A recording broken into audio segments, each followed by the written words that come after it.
Bismillahirrahmanirrahim. Assalamualaikum warahmatullahi wabarakatuh. Selamat pagi menjelang siang.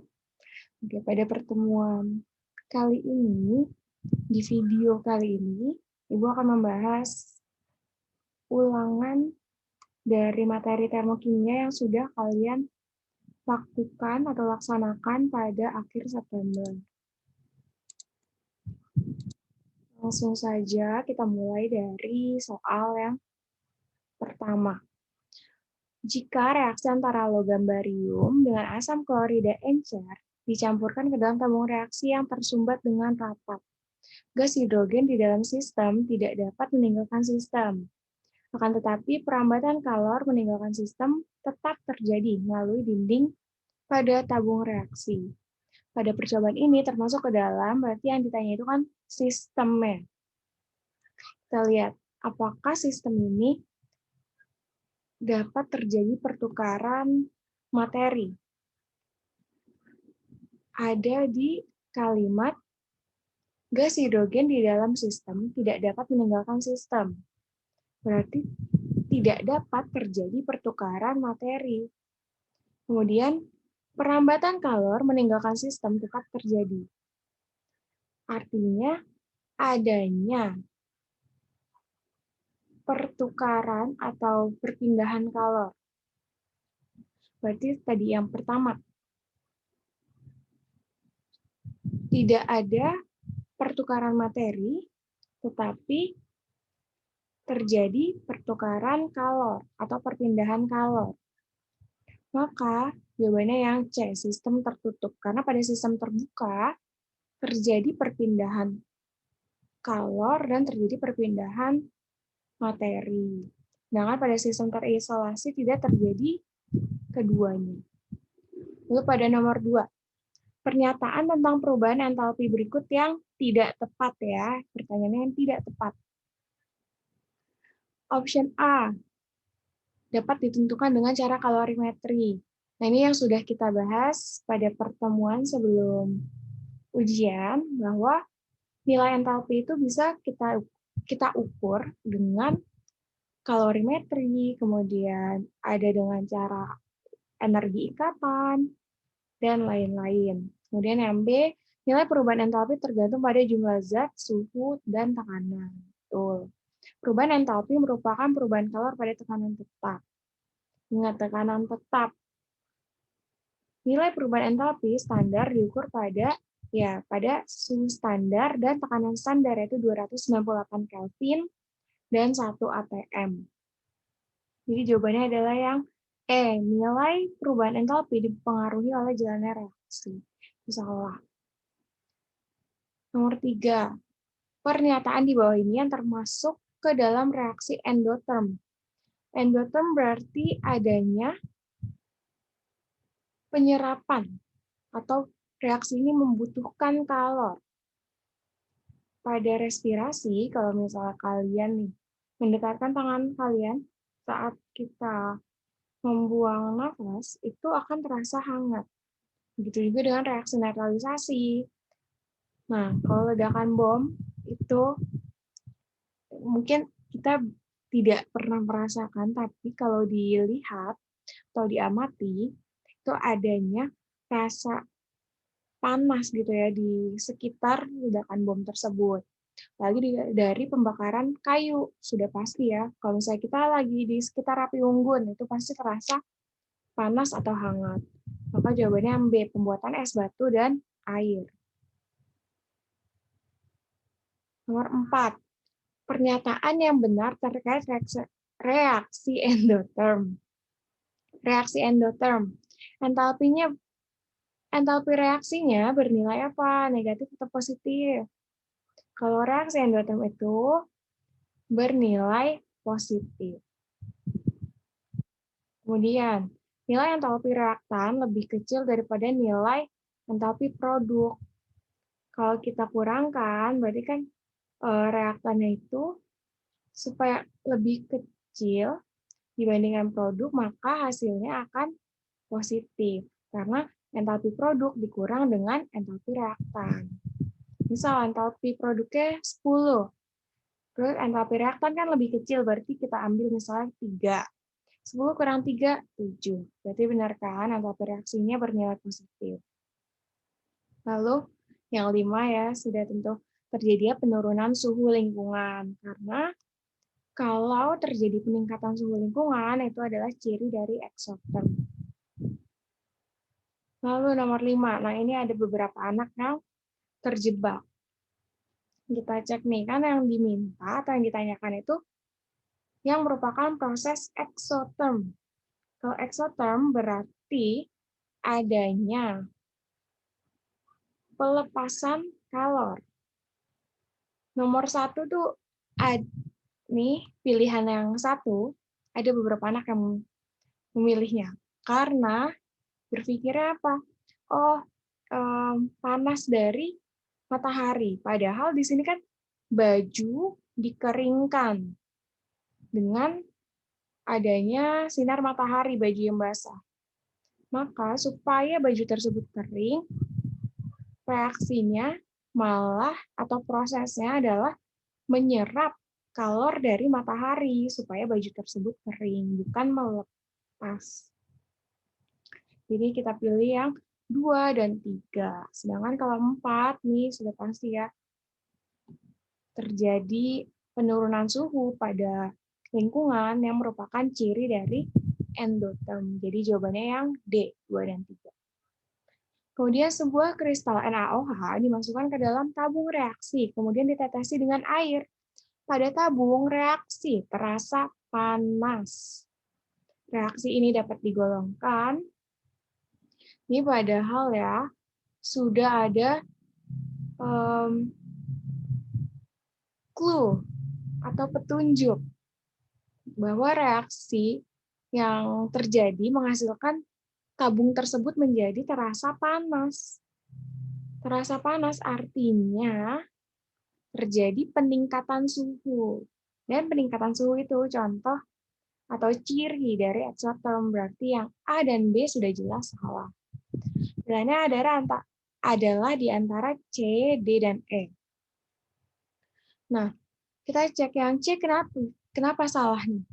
Karena dia kalor berpindah dari lingkungan ke sistem. Kalau dari lingkungan ke sistem itu artinya membutuhkan atau menyerap kalor. Sedangkan exotherm cirinya adalah melepaskan kalor. Maka jawabannya yang D. Lalu nomor 7. Reaksi exotherm adalah reaksi yang disertai dengan perpindahan kalor dari sistem ke lingkungan. Ini padahal kalau kalian baca di soal nomor 7 sudah ada clue-nya untuk nomor 6. Oke, maka entalpi awal dari reaksi ini adalah supaya nilainya, kalau reaksi exotherm itu kan entalpi, nilai entalpi reaksinya negatif. Supaya hasilnya negatif, maka entalpi awal reaksi harus lebih besar. Kenapa? Misal nih, kita mereaksikan, misalnya reaksi pembakaran dari CH3 atau metana. Kalau misalnya saat entalpi awalnya itu 10, kemudian entalpi akhirnya 5 atau 3 deh, 3. Entalpi awalnya 10, entalpi akhirnya 3. Untuk mencari delta H-nya, deltanya itu entalpi akhir dikurang entalpi awal. Maka 3 dikurang 10, hasilnya negatif 7. Oleh karena itu, delta H-nya kurang dari 0. Nah, nomor 8 juga. Ini nomor 8, ada beberapa anak yang masih terkecoh dengan pilihan yang ada. Seperti yang sudah Ibu jelaskan, ingat, entalpi standar itu kalau di dalam Kelvin, maka suhunya adalah 298. Kecuali kalau kalian mau dalam bentuk derajat Celcius. Maka 25 derajat Celcius nih, seperti pada pilihan A. Tapi kenapa pilihan A salah? Karena lihat, tekanannya 0 atm. Sedangkan pada tekanan tetap atau standar, tekanannya itu 1 atm. Jadi kita pilih yang E. Nomor 9. Reaksi termokimia berikut yang menunjukkan perubahan entalpi pembentukan 1 mol SO3. 1 mol. Nah, ini 1 mol. Bentar. 1 mol SO3. Kita tahu dari mana 1 mol? Lihat dari koefisien SO3-nya. Nih, koefisien. Mana SO3 nih? Koefisien, dan koefisiennya. Sudah kita fokus dengan koefisiennya 1 mol. Kita baca lagi depannya. Perubahan entalpi pembentukan. Yang diminta itu entalpi pembentukan. Entalpi pembentukan adalah reaksi unsur direaksikan dengan unsur menghasilkan senyawa. Cek yang A. SO2 senyawa. Berarti salah. Yang B. Unsur dengan unsur menghasilkan senyawa. Cek koefisiennya diminta 1 mol. Koefisiennya 1. Oke. Nih kita tandain dulu. Kita cek yang C. Unsur sudah benar, tapi lihat koefisiennya 2. Berarti ini menyatakan bahwa pembentukan dari 2 mol SO3. Yang D, ini adalah reaksi penguraian jatuhnya ya. Karena H2SO4 diuraikan.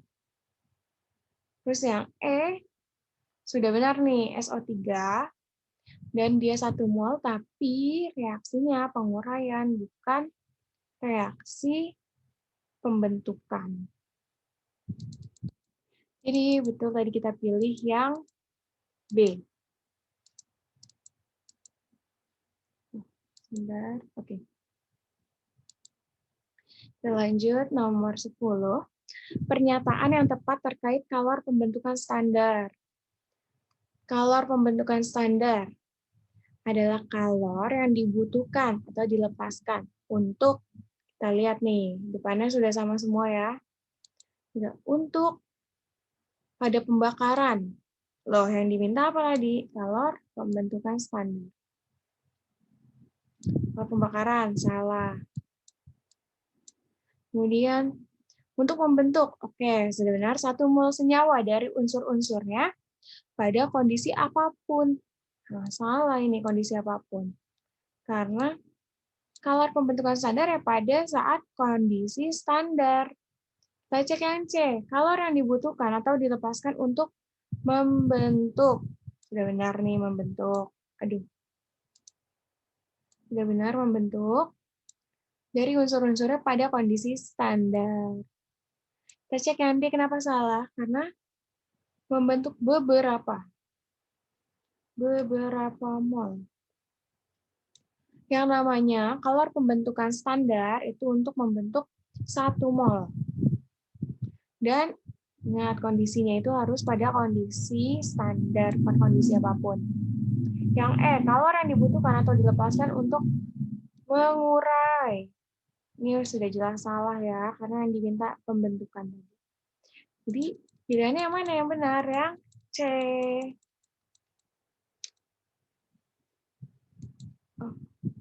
Okay, clear.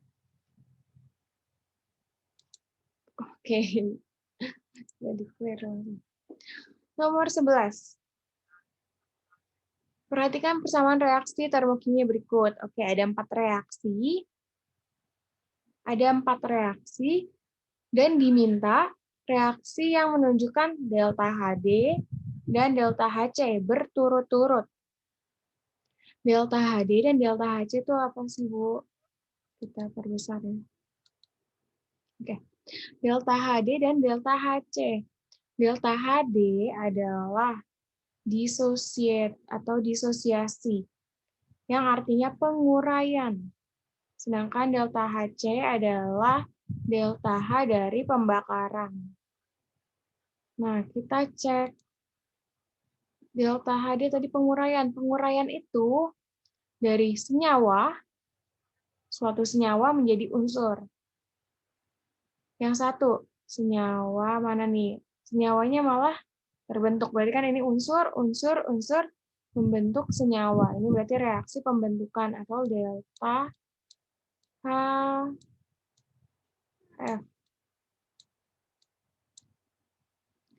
Kemudian, kita cek yang nomor 2. H2O. Oke, ini ada senyawa. Diuraikan menjadi unsur dan unsurnya. Maka yang nomor 2 merupakan reaksi atau delta HD. Yang nomor 3, CH3H8 direaksikan dengan 5O2 atau oksigen, menghasilkan CO2 dan H2O. Kira-kira nih, dari reaksi tersebut, apakah kalian tahu kalau ada oksigen direaksikan dengan oksigen, nih senyawa direaksikan dengan oksigen, menghasilkan CO2 dan H2O, merupakan clue atau ciri dari reaksi pembakaran. Delta Hc. Oke, delta Hc. Jadi, ingat kalau reaksi pembakaran itu pasti suatu senyawa direaksikan dengan oksigen menghasilkan CO2 dan H2O. Sedangkan kalau delta HD atau reaksi penguraian, cirinya adalah suatu senyawa menjadi unsur-unsurnya. Kalau yang 4 itu apa, Bu? NaOH. NaOH itu apa? Basa. Oke, nggak usah tulis. Basa. Sedangkan HCl. HCl itu asam. Ketika basa dan asam direaksikan, maka akan terbentuk garam. Garamnya itu yang mana? Nih, NaCl. Garam. Dan H2O. Oleh karena itu, reaksi antara asam dan basa ini merupakan reaksi netralisasi. Jadi pilihannya tadi yang 2 dan 3. Lanjut nomor 12, kalor yang diserap atau dilepas saat 1 mol senyawa yang terurai menjadi unsur-unsurnya. Diserap atau dilepas saat 1 mol senyawa yang terurai. Tuh ya, udah. Yang terurai sudah jelas sekali, maka pilihannya yang C, kalor penguraian.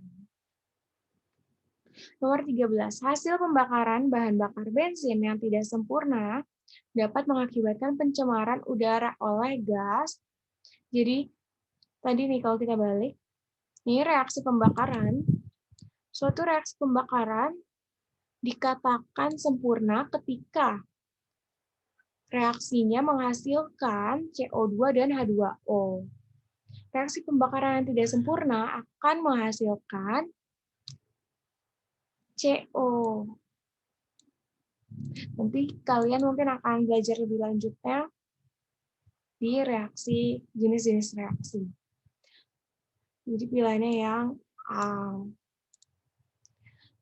Lanjut ke nomor 14. Nilai delta H pada reaksi termokimia di atas dapat disebut sebagai, kita lihat dulu, ini ada delta H, negatif 802 kJ per mol. Kemudian reaksinya C3H8 direaksikan dengan 5O2 atau oksigen yang menghasilkan CO2 dan H2O. Nah, ini kita lihat reaksinya itu dengan oksigen Kemudian menghasilkan CO2 dan H2O. Wah, sudah cirinya sekali, merupakan ciri dari pembakaran. Pembakaran C38. Kita lihat kalau penguraian itu harusnya senyawa menjadi unsur-unsurnya. Lihat, apakah CO2 unsur? Bukan. H2O apakah unsur? Bukan juga. Kemudian pembentukan H2O. Betul, terbentuk memang H2O, tapi reaksi ini bukan reaksi pembentukan H2O. Kenapa? Karena reaksi pembentukan H2O, maka unsur direaksikan dengan unsur menghasilkan senyawa. Berarti harusnya itu yang direaksikan di sini ada hidrogen dan oksigen, menghasilkan H2O. Lalu penetralan kalian ingat kalau penetralan itu pasti antara asam dengan basa. Asam dengan basa. Tuh, sudah pasti. Kemudian kalor yang dilepaskan pada pembentukan CO2. Sama nih kasusnya, seperti yang C, pembentukan H2O. Pembentukan CO2, betul memang terbentuk, tapi reaksi ini bukan unsur-unsur menjadi senyawa dari CO2. Jadi jawabannya yang A, kalor yang dilepaskan pada pembakaran C38. Lanjut nomor 15 yang diketahui persamaan termokimia sebagai berikut. Pada reaksi 46 gram NO2 yang diminta pada 46 gram NO2. Sedangkan cek pada reaksi yang diketahui, nih, 2NO2. 2NO2 menandakan bahwa reaksi ini adalah pembentukan dari 2 mol NO2. Sedangkan pada soal yang diminta pada 46 gram. Karena belum diketahui molnya yang diminta, maka kita hitung dulu pakai apa? Rumusnya dengan menggunakan rumus mol. Ayo, semoga masih ingat rumus mol. Mol sama dengan massa, ya maaf ya, massa per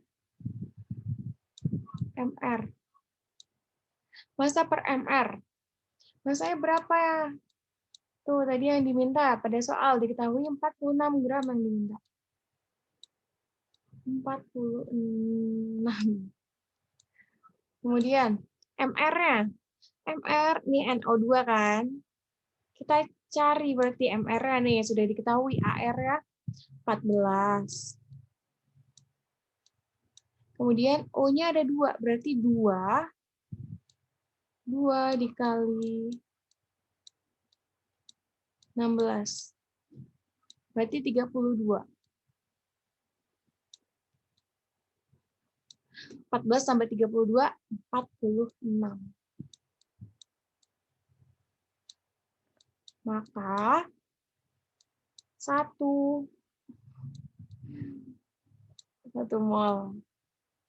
Oke, maka yang diminta pada soal adalah saat 1 mol. Sedangkan pada soal yang diketahui itu 2 mol. Nah, ini kalian banyak juga nih yang terkecoh.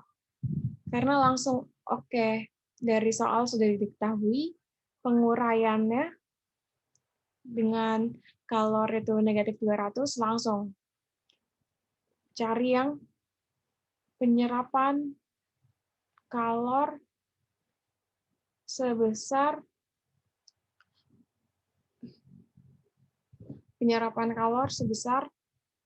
200. Bentar.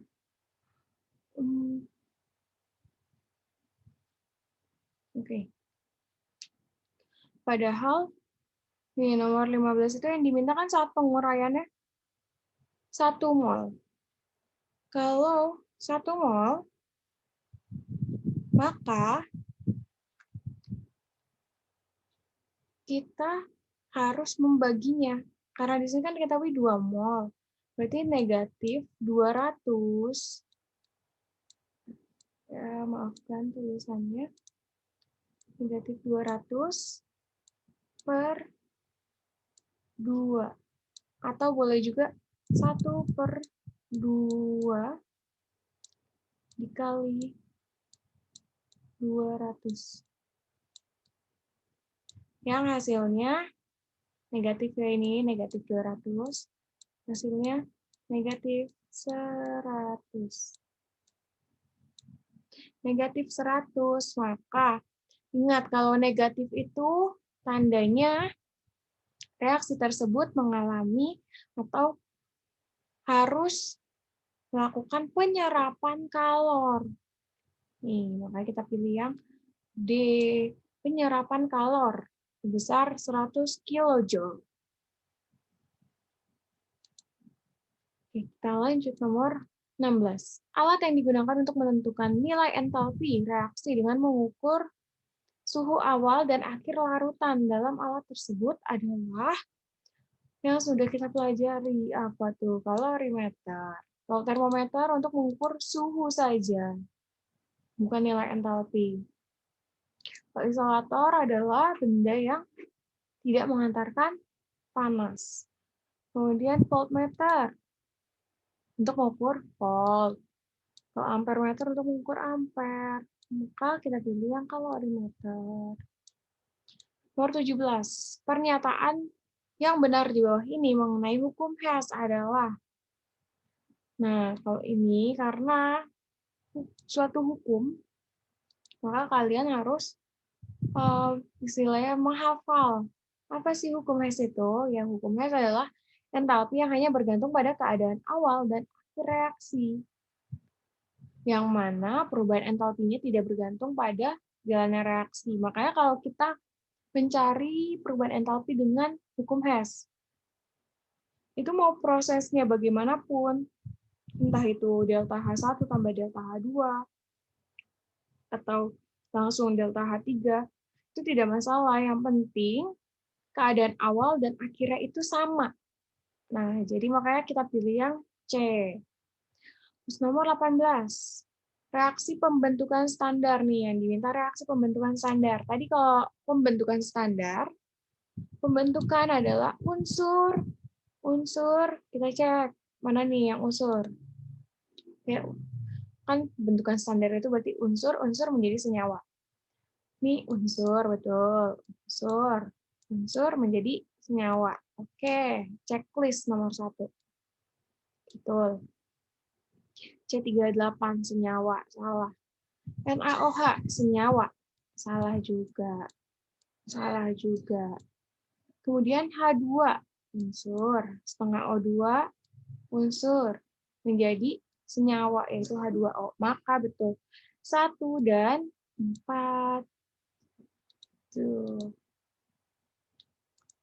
Lanjut nomor 19, jika pembentukan 2 mol gas NO2 sebesar plus 33,9 kJ, maka entalpi penguraian 6 mol gas NO2 sebesar, caranya bagaimana? Lihat, yang diketahui pembentukan dengan tanda positif. Maka, jika kita diminta penguraian itu kan kebalikannya dari pembentukan. Maka kita pilih yang tandanya negatif. Jadi jawabannya itu antara A, B, dan C. Lalu, yang diketahui tadi 2 mol. 2 mol. Sedangkan yang diminta pada soal 6 mol. Bagaimana caranya? Langsung saja. 6 yang diminta per yang diketahui. 6/2 dikali dengan 33,9. Ini dikali hasilnya 101,7 kilojoule dengan tanda. Ingat, tandanya negatif. Karena tadi, ini yang diketahui pembentukan, yang diminta penguraian. Kebalikannya. Oke. Selanjutnya nomor 20. Berdasarkan diagram energi di atas, maka dapat dinyatakan sebagai berikut. Oke, ini mungkin banyak yang agak bingung ya, tapi kita lihat dulu nih. Secara, kita lihat, ini ada delta H3 dari 0 sampai min B. Kemudian ada delta H1, 0 sampai min A, dan ada delta H2 min A sampai min B. Maka kalau kita lihat nih dari panahnya, delta H3 itu, delta H3 adalah penjumlahan dari delta H1 dijumlah atau ditambah dengan delta H2. Ada guys di soal. Di soal apakah ada delta H3 menjadi yaitu delta H1 tambah delta H2 ada di soal? Tidak ada. Berarti kita pindahkan. Misal berarti tadi dari delta H3 sama dengan delta H1 plus delta H2. Kita pindahkan delta H2-nya ke sisi kiri. Berarti kan delta H3 dikurang delta H2 sama dengan delta H1. Cocok dengan jawabannya yang D.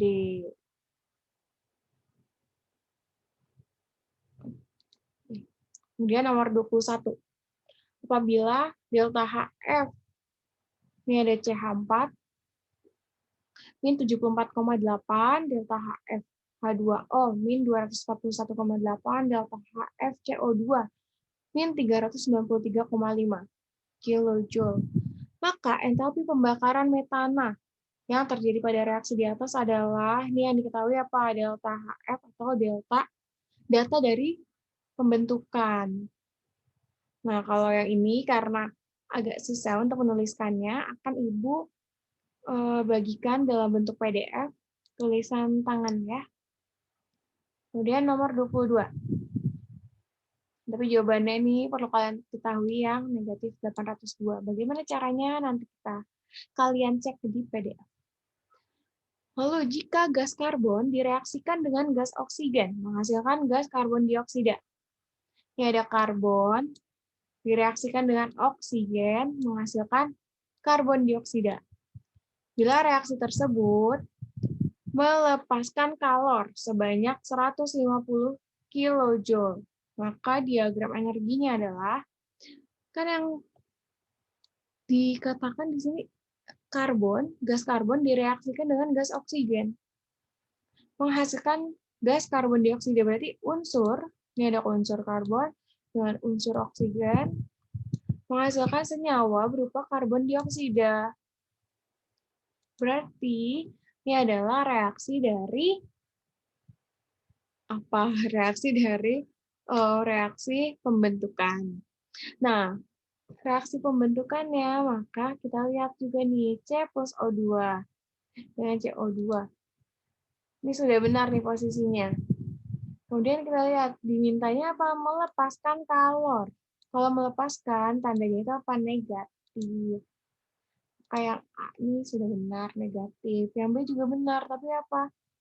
Lihat, tandanya, nih panahnya, arah panahnya salah.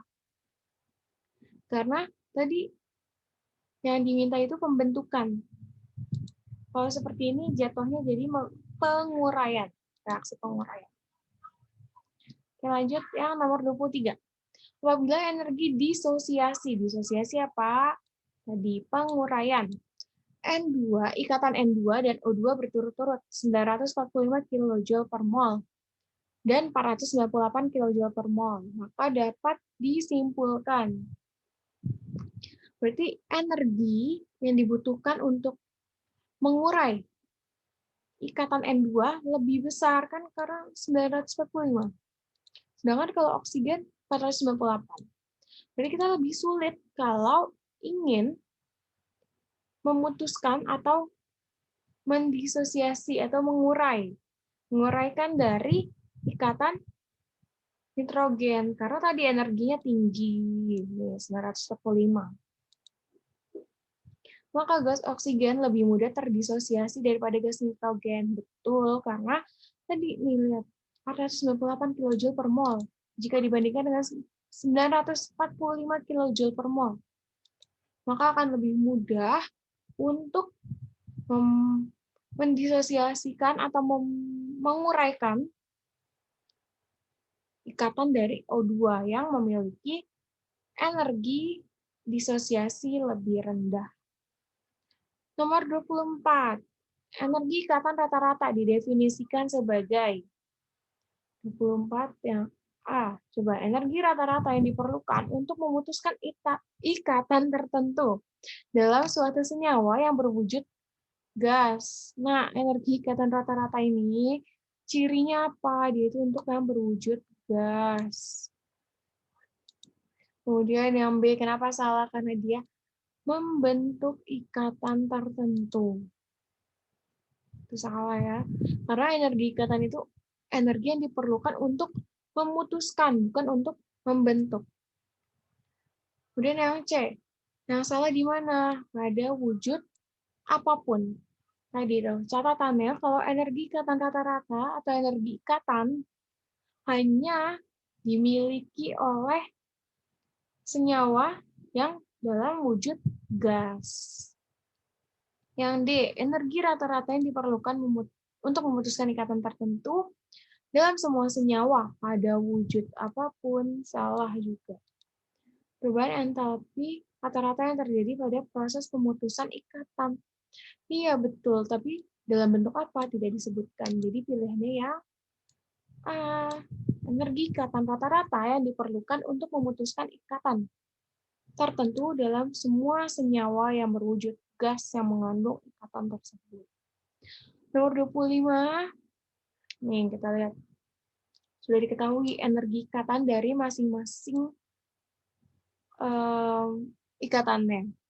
Ada C dengan C, ada C rangkap 2C, ada C dengan H, dan H dengan H. Caranya gimana? Seperti waktu itu, tinggal kita lihat nih, ada ikatan apa saja, di bagian reaktan, di bagian produk ada ikatan apa saja. Nah, untuk nomor 25 juga akan Ibu berikan di bentuk PDF ya, pembahasannya. Oke, terima kasih. Semoga bisa dipahami. Apabila masih ada yang ingin klarifikasi, Bu, seperti ini salah, atau Bu, jawaban saya sudah benar, tapi kok disalahkan, boleh sekali hubungi Ibu via WA ya. Oke, kurang lebih mohon maaf. Wassalamualaikum warahmatullahi wabarakatuh. Terima kasih.